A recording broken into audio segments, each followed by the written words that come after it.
എല്ലാവർക്കും എൻ്റെ പുതിയ വീഡിയോയിലേക്ക് സ്വാഗതം. ഈ വീഡിയോയിൽ ഞാൻ പറയാൻ ഉദ്ദേശിക്കുന്ന വിഷയം മാതാപിതാക്കൾ ശരിയായിട്ടുള്ള ജീവിത ദർശനം കുട്ടികൾക്ക് അവർ ചെറുപ്പമായിരിക്കുമ്പോൾ തന്നെ കൊടുത്തില്ലെങ്കിൽ ആ കുട്ടികൾ വലുതായി വരുമ്പോൾ ആ പുതിയ തലമുറ തെറ്റായിട്ടുള്ള പ്രവണതയിലേക്ക് പോകും.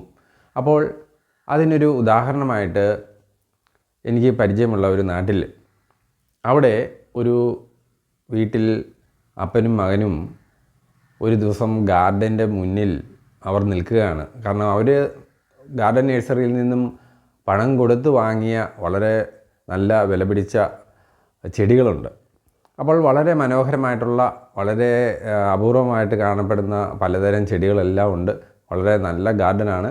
അപ്പോൾ അതിൻ്റെ മുന്നിലൂടെ പോയ ഒരാൾ അവരോട് ചോദിച്ചു.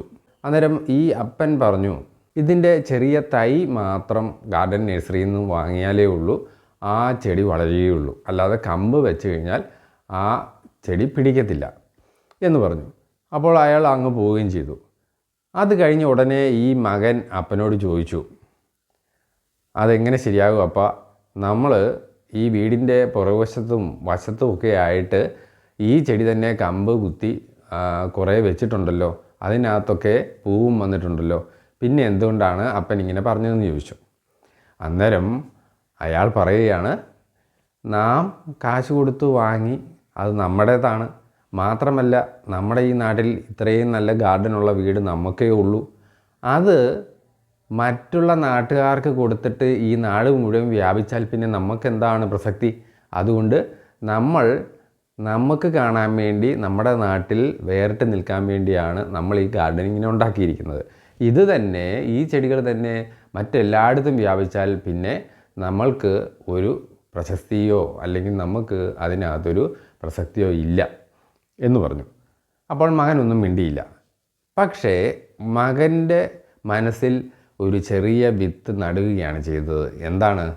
കിടമത്സരത്തിൻ്റെയും സെൽഫിഷ്നെസ് എന്ന് പറയുന്ന സ്വാർത്ഥതയുടെയും, മറ്റാർക്കും ഒന്നും പങ്കിടരുത്, മറ്റ് ആൾക്കാരെ എപ്പോഴും ചെറുതാക്കി നിർത്തണം, ഇങ്ങനെ പല തരത്തിലുള്ള തെറ്റായിട്ടുള്ള ജീവിത ദർശനത്തിലേക്ക് ആ മകനെ കുട്ടിക്കാലത്ത് തന്നെ ഈ പിതാവ് ചാടിക്കുകയാണ് ചെയ്തത്. അപ്പോൾ അവൻ വലുതാവുമ്പോഴും ഇങ്ങനെയുള്ള പ്രവർത്തനങ്ങളിൽ അവൻ ഏർപ്പെട്ട് കഴിഞ്ഞാൽ, അതായത് മറ്റുള്ളവരെ ഒതുക്കുകയും സ്വന്തം നേട്ടം മാത്രം സിന്ദാബാദ് എന്ന് പറയുന്ന രീതിയിലേക്ക് പോകാൻ വേണ്ടി ഈ പിതാവ് ഈ മകനെ ആ രീതിയിലേക്ക് വിട്ടു.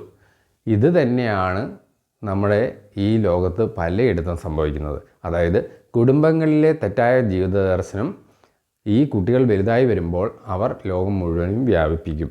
അങ്ങനെ അനാവശ്യമായിട്ടുള്ള കിടമത്സരങ്ങളും തോൽവികളും അസൂയയും അങ്ങനെ പരദൂഷണങ്ങളും അങ്ങനെ പല തെറ്റായ ദർശനങ്ങളും അവിടെ ഉണ്ടാവും. അങ്ങനെ നിങ്ങൾ ഈ കാര്യം ശ്രദ്ധിക്കുമെന്ന് വിചാരിക്കുന്നു.